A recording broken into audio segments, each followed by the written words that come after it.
all of the people who were shackled and chained. And they sailed across those rough and treacherous waters for days, on weeks, on months, until they landed, as fate would have it, right there. They landed right there at that same port where the little tiny eagles who thought that they were chickens were. And the same farmer came and bought that bird and took it to his chicken farm. And the great eagle saw those little tiny eagles. His wings hadn't grown back all the way yet. He pulled his shoulders back. He said, "Come, my brothers. Come, my sisters. Spread your wings and fly away. You were part of a great and proud race. You were meant to soar high above the tops of the trees, through the clouds, right next to that lucky old sun, which has nothing to do but roll around heaven all day. Spread your wings and fly away." Are you talking to us?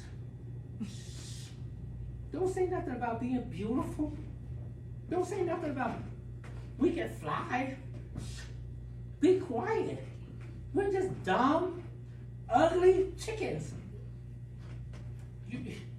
They chicken, we're chickens. And look right over there, them the roosters. And if they hear you talking like that, the rooster, they gonna come get you. And then they gonna get us. And so be quiet. You need to act like you don't know us. Go someplace else. The great eagle, he never heard anything like that before. He couldn't believe what his ears were hearing. He looked at those little tiny eagles. He saw the roosters and he saw those chickens. One, that little tiny girl, she felt something inside of her. It was like the voice of her mother. She heard the sound, "Believe in yourself. Believe in yourself." And the mother began to run. The mother began to run. And the little girl, she began to run as fast as she could. She ran real fast. And she began to flap her wings. She flapped her wings. She flapped her wings, but she had never flapped her wings before. So she ran real fast and flapped real hard, but she only got up off the ground just a little tiny ways before she stumbled and tumbled down in the dirt. Those chickens they ran over to her, told you it was ugly, told you it was dumb, and now you're dirty. They laughed at her. They ridiculed her. They kicked the dirt on her. They sang an ugly song. Dumb, ugly, dirty, dumb. I think they were teasing her. But that's when the miracle happened. She acted like she didn't even hear them. She got up off of the dirt and she brushed off her little tiny shoulders. She prepared herself to run again. The great eagle, he saw that she was trying. So the great eagle, he spread out his wings. He looked her in the eyes. He pumped his wings against the air and he rose up. He rose up to that wire above the farmyard and she saw what he did. So she began to do what he did. She ran again. She ran faster than she ever run before. And she stuck out her wings. And just like the great eagle, she balanced her wings and pumped them against the air and she rose up higher and higher over the fence, over the wire where the eagle was, off to the limb of a tree as she sat there. She knew she did it. Looked down at her little brother who looked up at her. He didn't even have to run. He just stuck out his wings, pumped them against the air, took off like a rocket ship. I can fly! I can fly! He was flying all up in the sky. He looked down at the chickens who had been kicking dirt on him. Those chickens who had been ridiculing him. He took a little dive and he came close to the ground and he dropped a little something and left it for them. Ha ha ha ha ha! And he flew up close to the great eagle. Now, there was a third little tiny eagle who thought he was a chicken. And he sat there. He saw what his sister had done and he saw his brother flip-flapping his wings, flying through the air.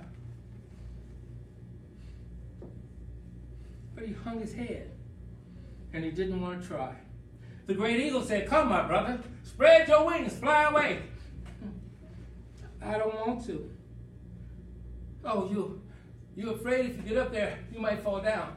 I am a great eagle. If you begin to fall, I'll be there to catch you." "I don't want to." "You've never seen anybody fly like that before, so you don't think that you can fly. But I'm here to tell you, you were part of a great and proud race. Spread your wings, fly away." "I don't want to." The great eagle looked at him with a stern look in his face. "If you don't want to, if you don't want to try, there is nothing that I or anybody else can do to help you." And with that, the great eagle spread his wings, pumped them against the air, and he soared. He started to soar high up in the sky. He began to fly away. He was flying away like they would always say, "One of these mornings I'm going to fly away home." And the little sister, she saw an eagle going, so she went. She flapped her wings, and caught up right behind the great eagle. That brother was flapping his wings all up in the air, dipsy doodling and carrying on. He saw the eagle leaving. He got right behind the eagle. But he thought about his brother. He looked back and saw his brother down there on the ground. He tilted his wings. He soared down, close to the ground. He stuck out his foot, his little talon, and he grabbed his brother right there by the chest. And he began to flap his wings. And he flapped his wings, and he flipped his brother up into the sky. And he said, "You flap your wings! You learn to fly or die trying!" And then the brother was all up in the air. And he was tumbling around and fumbling and bumbling. And he was like coming. But just before he hit the ground, that instinct for survival took over, and he spread his wings, pumped them against the air, and he began to fly. And you can hear them sing, "One of these mornings, I'm gonna wake up, I'll fly away home." We are eagles, forced to behave like chickens so we don't get caught up. But the strength is in our heritage. The power is in our culture. Lean on who we are. Carry that strong. Yay, Bo? Yay, Bo. Yes, I appreciate that. But I'm going to tell you, there's one reason that I know I'm a storyteller, and I love the art of storytelling, and I like to fly into a story and try to create it, and then people, your imaginations start to move about, and imaginations start to catch the story and grow the story. But any person who's going to, as an apprentice, become a master of his craft, you have to be taught by a master. And we're fortunate, and I'm grateful, that Baba D.C. Cornish is in the house. For those who know him, y'all cheer. For those who first time hearing him, y'all listen. And let him take you on that storytelling ride, that little journey. Thank you.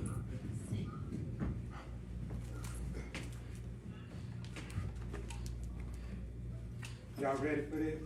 Yeah. Somebody hit them drums. I'm D.C. Cornish, and I tell stories.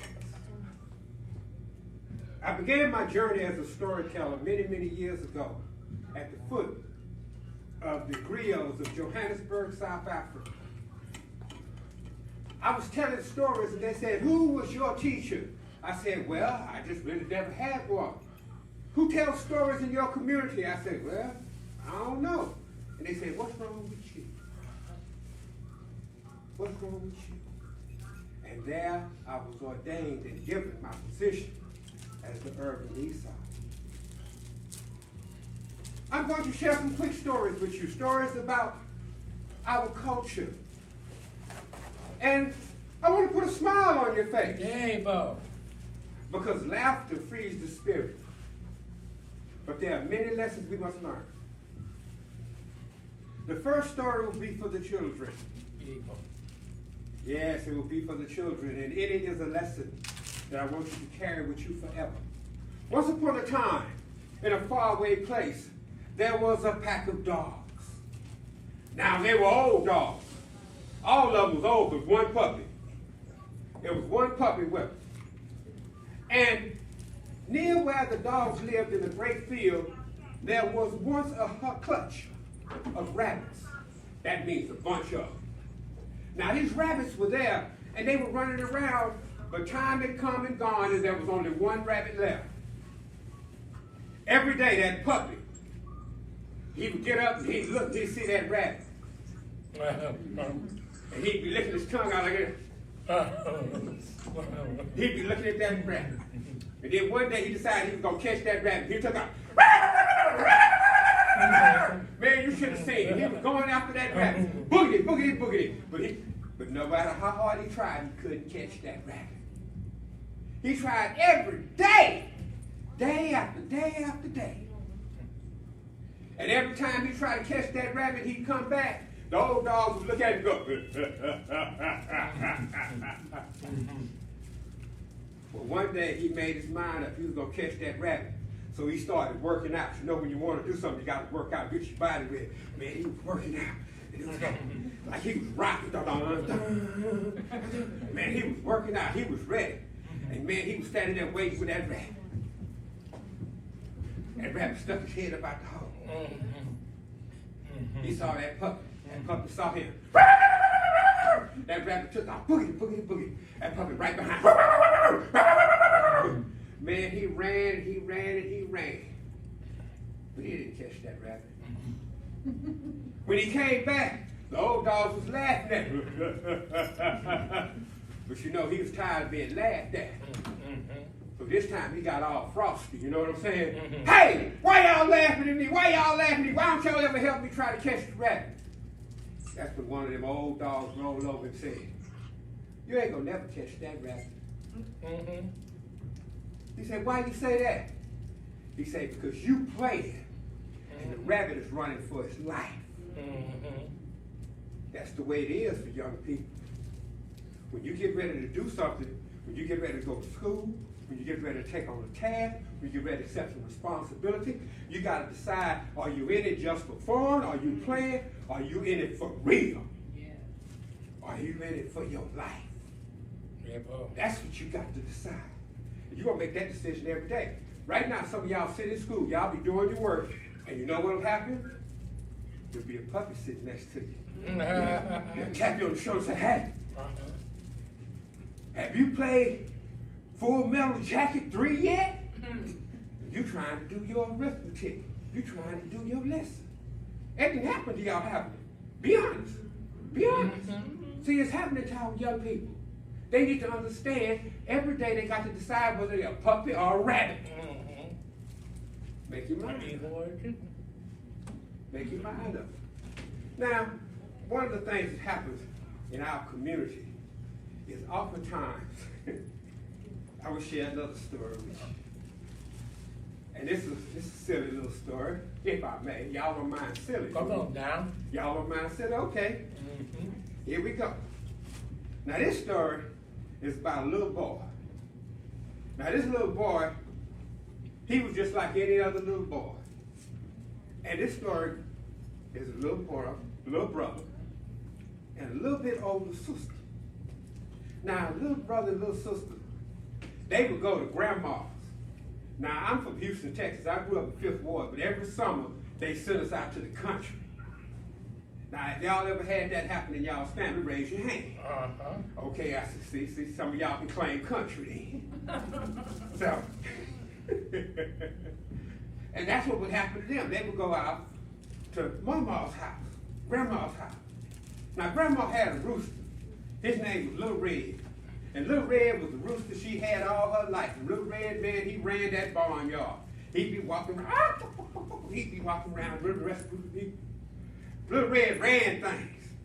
Granny loved Little Red. But one day, little brother, baby brother, said he found an old inner tube. He cut that inner tube up, and he found a piece of wood. He made it with slingshot. And all man, you should have seen, he was out there slingshotting everything. Just slingshotting everything, man. And Granny told him, boy, be careful with that thing. You're going to hurt somebody. I'm okay, Granny. I ain't going to hurt nobody. But one day he was shooting that slingshot. And he shot and hit Little Red. Killed him, graveyard dead. He ran over, he shook Little Red. Little Red was laying there like a dead chicken, because he was. Now he looks around, he ain't see nobody, so he scooped Little Red up, ran into the woods, dug a hole, put Little Red in, and covered it up. Now when he finished covering it up, he was brushing the dust off himself. He looked around, and there was his sister standing there. Oh, you killed Little Red. You killed Little Red. He said, don't tell Granny. Don't tell Granny. You killed Little Red. You killed Little Red. I'm going to tell Granny. I'm going to tell Granny. Don't tell Granny. Don't tell Granny. I'll do anything you want me to do. Anything. Anything. Okay. I'm going to tell Granny. Yeah. Well, he didn't realize about the promise he made until later on. And later on, well, I'll tell you what happened. Later on, he got back there. He was going through some things. And now, Granny was all one of them old, good old country gals. She made her one of them big, bad peach cobbers. You know what I'm talking about? One of them bad peach cobbers. And man, she had a big old peach cobbler there. And, well, everybody went through it, and the kids finally got up. Because y'all don't know nothing about this, but back in the day, they ate first, okay? That's right. That's right, they ate first. And what happened was 2 scoops of peach cobbler left. Granny said, y'all come get these last 2 scoops of peach cobbler. Baby brother, baby sister ran up there. Now when they got up there, sister got there first. And sister looked up and said, Granny, brother say he don't want no peach cobbler. He say I can have his peach cobbler. He looked at his sister like this here, and she went. Granny say, is that true? I don't want no peach cobbler. Sister ate that peach cobbler. You know when you eat something so good you be excited while you eat it? Well, time went on, a couple of days more passed. Now see, back in the country, some of y'all don't know about this, but you used to could get a bucket with a thing and whoop it around and make ice cream. Oh, Granny went out there, man. She got some dewberries, and she made some dewberry ice cream. Look at, okay. She got some dewberry ice cream. And she had a little thing of ice cream, wasn't but a little bit of it left. And she said, y'all come on in the house, get some ice cream. Oh, brother took off and sister took off. But sister got there first. Now, who wants ice cream? Sister raised her hand. And she said, Granny, what is it, baby? Brother said he don't want no ice cream. He said I can have his ice cream too. Baby, is that true? Sister stood behind Granny with me. I don't want no ice cream. Sister ate both bowls of ice cream. Had it drizzling all down the side. Well, time went on. Now when you're in the country, you have chores. Some of y'all know about chores. That's work you got to do if you want to be treated right, you know. Chores. Well, Granny came and said, nah, I need y'all to go out there and rake up them leaves. There's 2 rakes in the shed there. One for each one of y'all. Granny? Yeah, baby. I asked brother, and he said I could stay in the house and watch television. And he cleaned the whole yard by himself. Is that true, baby? Yes, ma'am. He went out there and he was raking them leaves. He raked so many leaves that he just couldn't take it no more. He was raking in the backyard. And well, Granny was standing in there. She was washing dishes. And there was a window right over the kitchen sink. And she was looking out that window. And he looked over and he looked right in his granny's face. He looked at that rake and he threw it on the ground. And he walked in that house and he said, Granny, Granny, I got something I got to tell you. What is it, baby? Granny, I've been playing with my slingshot and I killed little Red. Granny said, I know. You know? I know. I just wanted to see how long it was going to go along with what you're supposed to be doing to you. The moral of this story is the truth will set you free. Let that marinate. The truth will set you free. Because there's a funny thing about the elders and the great creator. No matter what you do, you think you hide it. But don't believe you hide it. They're going to find out. And the truth will set you free. My last story is one I like to tell as well. And it's for all of us. It's for all of us. And I'm going to try and get it done real quick here. But I know the one I'm going to tell.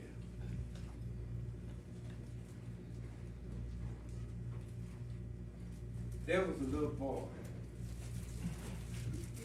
No, I'm going to do this. I'm going to do this. I think this one's got a more universal message.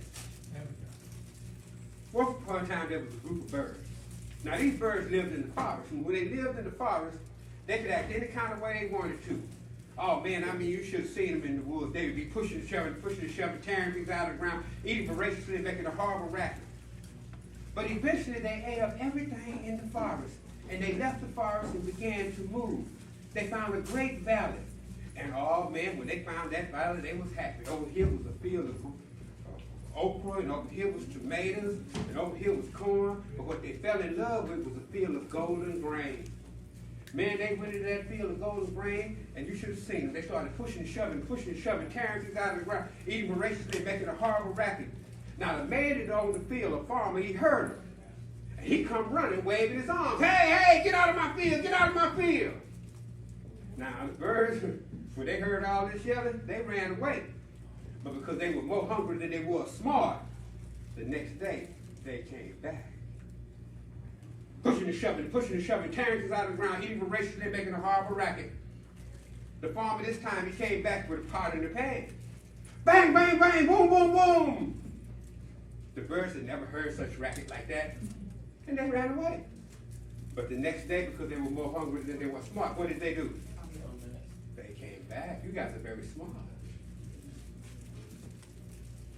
And this time the farmer had it up to here. So he picked up his shotgun. Shing! Oh, yeah. He come with his shotgun. He cut loose. Boom, boom, boom, bang, bang, bang. And the birds had never seen smoke or flame or heard noise like that ever, so they ran away. But the next day, because they were more hungry than they were smart, they came back. The farmer was beginning to think these birds were going to eat him out of house and home. And so he did something that you can do. If you ever have a problem and you cannot fix it by yourself, don't be afraid to ask someone for some advice. So they went to see the wisest in all the village, grandfather. He said, Grandfather, I've got these birds, and I think they're going to eat me out of house and home. Grandfather said, tell me what kind of birds they are, boy. He said, well, Grandfather, he began to describe the birds. Now, the more he talked, the bigger the smile on Grandfather's face got. Oh, my boy. That kind of bird is not for chasing away. That kind of bird is for catching. Here, take this net, catch those birds, bring them back to me, with that kind of bird. And the next day, because they were more hungry than they were smart, into the field they go, pushing and shoving, carrying things out of the ground, eating voraciously, making a horrible racket. The farmer grabbed the net, and he came, and he tossed the net over the birds. Now, some of them got away, but some got scooped up. The ones he scooped up, he took back to Grandfather and said, "See, Grandfather, these are the birds I was talking about." And Grandfather said, "Oh, yeah, they're just the kind of birds I thought you was talking about. Follow me to the cooking hut." And they say right there in old Africa, they invented the very first chicken pot pie. And from that day on, every time they went into the field, pushing and shoving, tearing things out of the ground, eating voraciously, and making a horrible racket, the farmer would grab his net and he would say, "Dinner time!" Well, just because these birds are not smart does not mean they are stupid. They too have decided they have a problem they can't fix. And they should go to the elder and ask for some advice. And the eldest of the wisest of birds, the owl. So they go and they knock on the owl's tree. Knock, knock, knock, knock, knock. He stick his head out the hole. "Who? Me! Who? Down here! Who? Bird! Who? Down here! Who? Shut up and just listen to my question." He told the owl everything. The owl looked at the bird and said, "The answer to your problem is a simple one. 1, 2, 3, go, leave me alone." The bird walked away saying, 1, 2, 3, I don't understand. So he goes back, he knocks on the tree again. Knock, knock, knock, knock, knock. The owl stick his head out the hole. "Who? Me! Who? Down here! Who? Bird! Who? Don't do this again. I do not understand 1, 2, 3. Must I show you as well as tell you? Please? Now I'm going to be owl. You all get to be birds. You ready? First thing you must do is 1. Let me see 1. 2. 3. That is the answer to your problem. Now go leave me alone." The bird walk away. You know what he think? The owl has lost his mind. When he get to the other birds, they say, "What did the owl tell you?" He said, "I show you and tell you. Everybody ready? 1, 2, 3. And they all agreed the owl had lost his mind. Until the next day when they were more hungry than they were smart, and into the field they go pushing and shoving, tearing things out of the ground, eating voraciously and making a horrible racket. The farmer grabbed the net, and you know what he said. What did he say? "Dinner time." He come running, he tossed the net over the birds. But in desperation, one of the birds remembered the words of the owl. He yelled, 1. Let me see 1. 2, 3. And when they all did it together, the net lifted into the air. And they understood the wisdom of the owl's teaching. And one of the birds began to count faster. Think you can go faster? Ready? Here we go. 1, 2, 3, 1, 2, 3, 1, 2, 3, 1, 2, 3, 1, 2, 3. Man, that net flew through the air, landed on the other side of the stream. The birds tossed it off and did the happy dance. I got away, I got away, I got away. Man, I'm telling you. And from that day on, anytime they went into the field, pushing and shoving, tearing things out of the ground, eating voraciously, and making a horrible racket, the farmer would grab his net, and you know what would happen? 1, 2, 3, 1, 2, 3, 1, 2, 3, 1, 2, 3. I got away, I got away. Man, those birds was getting fat. And one day, after getting away, they were standing around rubbing their fat bellies.